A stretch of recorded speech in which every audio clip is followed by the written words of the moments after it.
කොහොමද මේ මැසේජ් එක ඇහිච්ච අයට සබදාහමින් දඬුවමක් දෙනවා. ගැලවෙන්න දෙන්නේ නැහැ මේකෙන්. එන්නේ ඔයාලා කොච්චර අකමැති වුණත් ඔයාලට මේක ගිලින්න වෙනවා. හරිද? මොදින් හොනාරකින් ඔයාලට ගිලින්න එනවා. මං කියන්නේ දැම්මම ගිලලා නිදහස් වෙන කියලා. නැත්තම් යන හැමතැනකම හිත කියනවා දැන්. මගුලක් දාප්පා අර කියපු විදිහට මේකෙන් ගැලවුණා නම් නිදහස් වෙනවා. ආයෙත් කියනවා මගුලක් දාප්පා මේ වදේ. සරින් සරේ පිටිපස්සෙන් ඇවිල්ලා පොල්ලෙන් ගහනවා. තේරුණාද? සරින් සරේ ඇවිල්ලා පොල්ලෙන් ගහනවා. ඉතින් ඒ නිසා ඕක කවදා වුණත් වෙන්න දෙන්නේ ලකියා ඉන්නවනේ. ඕක තව බෝසත්වද. බෝධිසත්වයෙක් ඇවිල්ලා සංසාරේ බල්ලෙක් වගේ ඊට පස්සේ ආයෙ මොකෙක් හරි වෙනවා. ආයෙ මොකෙක් හරි. ඕම ප්‍රැක්ටිස් එක වැඩි වෙලා ගිහලා මනුෂ්‍ය භාවයක්වත් ලැබෙනවා. ඒක තමයි. කොහොමින් හරි කමන්නේ දවසක ඔය කියන ලකියා බුද්ධ බෝධියෙන් බුදු වෙන්න ඕනේ. නැත්තම් පච්චේක බුද්ධ බෝධියෙන් බුදු වෙන්න ඕනේ. නැත්තම් අරහන්ත බුද්ධ බෝධියෙන් බුදු වෙන්න. එතෙක් වූ බෝසත්. එතෙක් ඔබලාත් බෝසත්. බෝසත්තුරුන්ගේ වීර්ය පාරමිතාව දැඩිව තියෙන කෙනා දහම ඇහෙනකොටම ගැලවෙනවා. හිත හයිය නැති අය. හිත ආර්යයාගේ නම මතක් වෙනකොට මෙයාම මතක් වෙනකොට උණු වෙලා බටර් එක වගේ යනා ඉන්න හයිය නැති අය. එයාලා සැරින් සැරේ ගිහිල්ලා දිය වෙනවා ගාන වෙනවා දිය වෙනවා ගාන වෙනවා. මොනින් මේ යනවා ඉතින්. යම් මොහොතක බුදුහාමුදුරුවෝ කියනවා ඔය දිය වේවි ඝන වේවි කියපු එක යම් මොහොතක කිසිවෙකුටත් කිසිදු ආයුධයකින් ගහලා පළුදු කරන්න කඩන්න විදින්න බැරි ඉන්ද්‍රකීලයක් වගේ. මේ පොළවේ ගැඹුරට බැසගත්ත කෙලින් හිටවලා තියෙන ඉන්ද්‍රකීලයක් වගේ හතර දිගින් හමාගෙන එන කිසිදු හුළඟකට කම්පණය වෙන්නේ නැතුව ඉන්න පුළුවන් තැනකට හදලා එයා මේ කතන්දරේ දිනපු එක්කනා කියලා බුදුහාමුදුරුවෝ. රතන සූත්‍රයේ තියෙන යතින්ද කීලෝ පටවිසිතෝසියා චතුබ්බි වාතේදී හතර දිගින් හමාගෙන එන වාතේ අසම්පකම්පේ කිසිදු එල්ලීමක් නැහැ. මොන හුළඟක් ආවත් ඒක එහෙමයි තියෙන්නේ. හතර දිගින් නෙවෙයි 6 දිගින් මේකේ හුළං ගහනවා. ඇහෙන් හුළං හමනවා. කනෙන් හුළං හමනවා. නාසයෙන් දිවෙන් මේ කයෙන් සිතෙන් මේ හුළඟ හමනවා. මේ කිසිවකින් හෙල්ලෙන්නේ නැතුව ඉන්න. මොන අරමුණාවක් ඒක එතරම් නිරුද්ධ වෙන්න දෙනවා. එයාට කියනවා සත්පුරුෂයෙක්. තතුපමන සත්පුරුෂං වදාන. එයාලා යෝ අරිය සත්‍යානි අවිච්ඡ පස්සේ. එයාලා මේ ආර්ය සත්‍ය අවබෝධ කරගත්ත උතුම් කියලා. ඉතින් එතෙන්ටපත් වෙන්න ඔයලා හතර දෙනාටත් පුළුවන් වෙන්න කියලා ප්‍රාර්ථනා කරා. ප්‍රාර්ථනා කරාට මොකුත් වෙන්නේ අත්හැරීම තුළයි සියල්ල. අපි මේ ජීවිතේ ගත කරාම ඉගෙන ගත්තා, කැම්පස් ගියා, උපාධි ගත්තා. කරන්න දෙනාට මොකද ඔක්කොම කරා. කෑවා, බීවා, පිස්සු කෙලියා, පන්නේ කීක කරන්න දෙන මොකද ඔක්කොම කරා. හරිද? මේකෙන් රස්සාත් කරා අවුරුදු 5ක් තිස්සේ. පඩිත් ගත්තා. ඔක්කොමත් කරලා බැලුවා මොකක්ද මේකේ තියෙන්නේ කියලා. දැන් මේ ඔක්කොම ඇවිල්ලා මිනිස්සු කියපුවානේ මේක කරපුවාම ජොලිද. ෂෝක්. මේක තමයි කරන්න ඕනේ කියලා. සාමාන්‍ය පෙළ කරපුවාම කියන ඕක කළා හරියන්නේ නැහැ. ඒ ලෙවල් කරන්න ඕනේ. ඒක කරපුවාම කියන ඕ ඒ ලෙවල් කරාට හරියන්නේ නැහැ කැම්පස් යන්න. දැන් කැම්පස් ගිහපුවාම කියනවා කැම්පස් කරලා ඩිග්‍රී කරාට හරියන්නේ ඊට පස්සේ කියන රස්සාවක් කරන්න. රස්සාව කරාට පස්සේ කියන රස්සාවක් කරාටම හරියන්නේ පරස්සාවක් කරන්න. කියන බැඳලා නිකන් ඉඳලා යන්නේ බබ්බුත් හදන්න. ඔය ඔක්කොම මොකද්ද කියන්නේ? උන්ගේ සිස්ටම් එකම මාරින්නේ. දැන් අහන්නකෝ උඹ ඔය ඔක්කොම කරපු එකෙක් හරි මේ සැනසෙල්ල ඉඳලා තියෙනවද කියලා. එහෙම එකෙක්වත් හොයාගන්න නැහැ. එහෙනම් මොන මඟුලටද ඒක කර ඉන්නේ? නේ? අපිට හදවතට දැනනවා නම් යම් ක්‍රමවේදයක් තුල සම්පූර්ණයෙන්ම ෆ්‍රීලි ඉන්න පුළුවන් කිසි කේස් එකක් නැතුව. සීවිඩාවක් නැත්තම් මානසික. මං කියන්නේ ඉතින් අර රේස් එකේ උන් එක දුවන එකේ අනිත් පැත්තට යන්නේ. දන්නවද මෙහෙම? අපි මහා පිරිසක් එක්ක දැනගමු. සාමාන්‍යයෙන් මීටර් 100 ඔයගේ දුවන එකේ ධාවන පත කීයක් තියෙනවද? 8ක් නේ. හරි. ඔය 8ක් තියෙනවා. 8ම දැන් ලැහැත් වෙලා දුවන්න සූදානම්ෙන් ඉන්න. තුන්වෙනි සංඥාව ආවම ඔක්කොම අරහෙට දුවනකොට එකෙක් කන පිටට මේ පැත්තෙන් දුවනවා. හරි? දැන් මං කියන්නේ ওই ප්‍රේක්ෂකගාරේ ඔක්කොම අප්පුඩි ගහන්නේ බලාගෙන ඉන්නේ. අරුන් 7 දෙනා දුවන දිහාද මේක දුවන දිහාද. රේස් එක එකෙක්වත් බලනවද කියන්නේ? නෑ ඌ දුන් රේස් බලලා තියෙන්නේ. ඉතින් අපි ඒකමද දුවන්නේ. උඹලා ඔක්කොම එක රේස් එකකට දුවනකොට අපි ෆන් එකේ අනිත් පැත්තෙන් දුවන. දැන් මට අභියෝග කරන්න එකෙක්වත් ඉන්නද?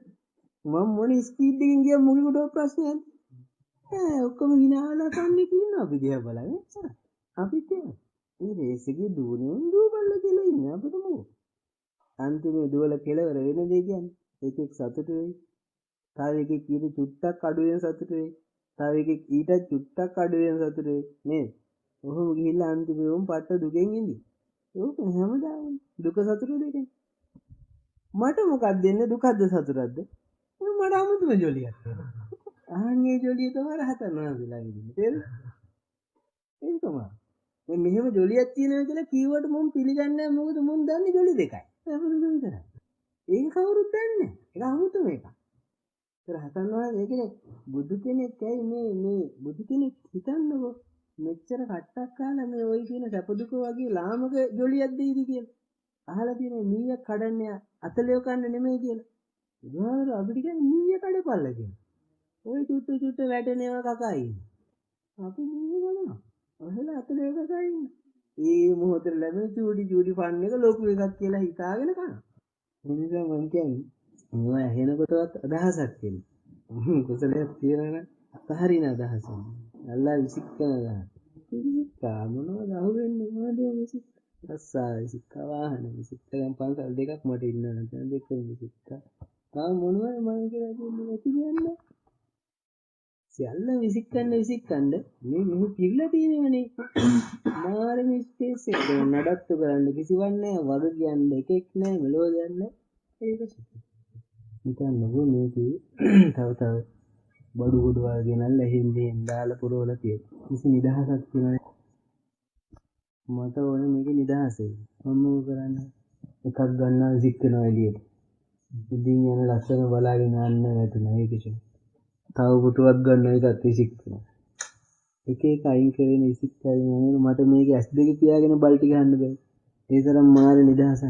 ඒ පුරවාගෙන තියෙනවා අඩුම තරමේ අත්‍යවශ්‍ය ටික කියලා හිතාගෙන ඉන්න ටිකවත් ඉතුරු කරගෙන කමන්න මම කියන්නේ ටිකත් අයින් කරන්න කියලා. අනිත් ඒ කැලි බෑලි ටික හරි දැන් විසිකන් යන්න. නිකන් දැනට හරි. ඒකල බලන්නකෝ දැනන තනියද. අත්හරින්න බය වෙන්න එපා. මොකද සියල්ල නැති වෙච්ච දැන අපේ වගකීම බාර ගන්නවා සබාදා. සබාදාම අපි නඩත්තු කරන අපි පෝෂණය කරන සියල්ල කරා. අපි කරන දෙයක් නෑ. අපි මේ ගමේ හිටියත් අපිට කන්න බොන්න හම්බෙනවා රටේ කොතන ගියත් හම්බ. සබාදාම කරන මොකද මගේ අම්මලා අප්පලා කියන්නේ තේන්නේ කන්න මොකුත්ම නැත්තම් අපේ හිත තියෙන ඒ තරමට මාන්නේ උපරිමයෙන් දුර වෙලා. මොකක් කරේ පාත්‍රය නැත්තම් මැටි කෝප්පයක් කරේ නම් ගියක් ගන්න යනවා. මේ වේලට බඩට වැටෙන්න ඇත්තරම් හම්බ වෙනවා. ඒකල මොකද්ද බෝකු කටක්ද මොකක්ද තියෙන වාඩි වුණා හොඳට කෑවා. ෆන් එකේ hina වෙලා. ඒ තරමට Tamanට නිර්මාණීය වෙන්න බැහැ නම් තව මිනිස්සුෙක් ඉස්සරහට ගිහලා ඉඳා ගන්න.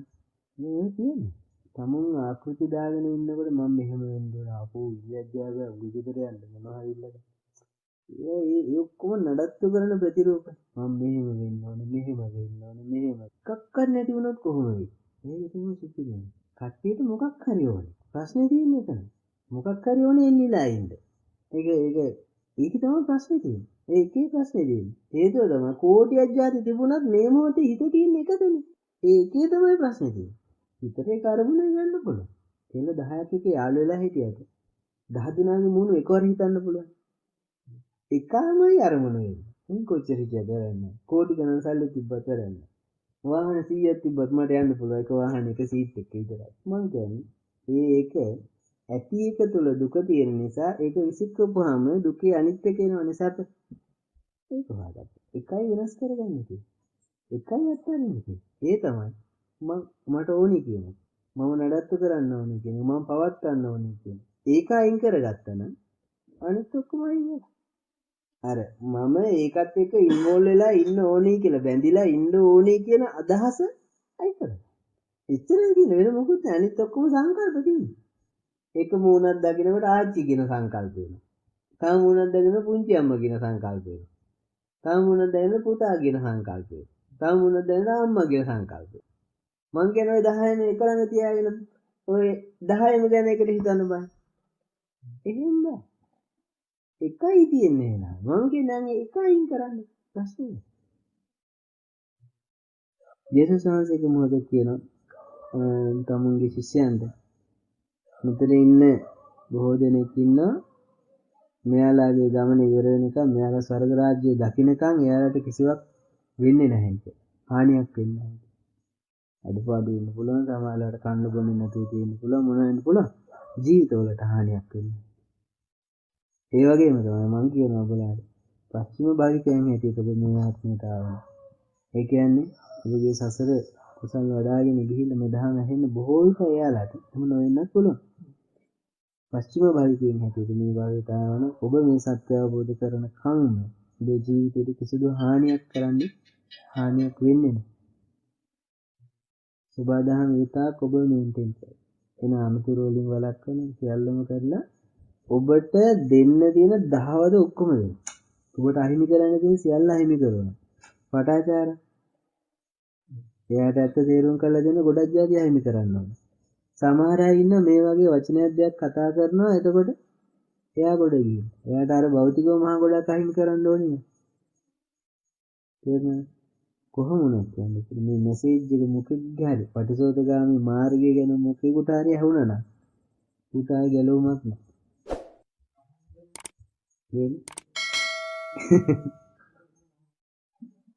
කොච්චර ගියත් පස්සෙන් පන්නනවා.